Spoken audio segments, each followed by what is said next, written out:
uh, rose from the dead and walked around Jerusalem? Yes, the book of Matthew says that when Jesus rose from the dead, when that curtain was torn, when all of this happened, that many graves were open, and people that had been dead were walking into the city of Jerusalem. You can imagine that. Grandma, you died 4 years ago. Yeah. What are you doing here?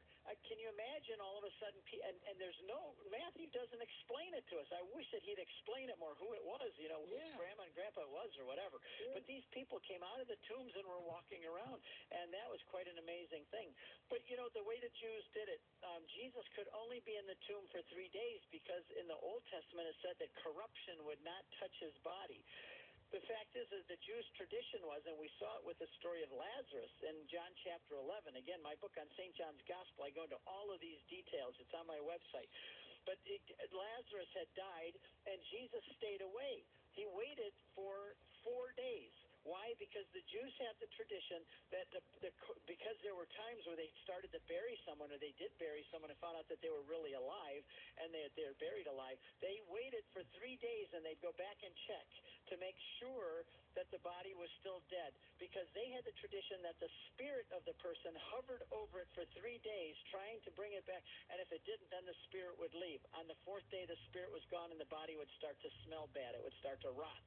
So with Lazarus, it had to be 4 days for proof that he was really dead and beginning to be corrupted, and that Jesus really raised him from the dead. With Jesus, he could not be in there until the 4th day, because he could not, no corruption could touch his body. He really died. He was really buried, but no corruption touched his body, and he rose on the 3rd day before that transpired.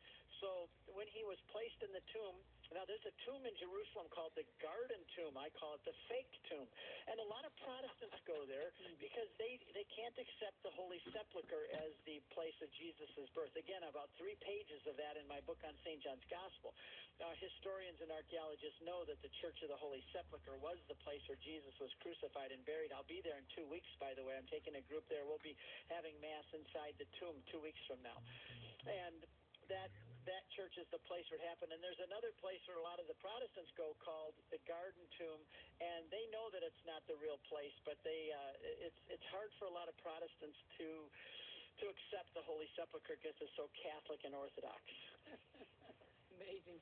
Steve, let's move right into this, the whole burial of our Lord Jesus Christ.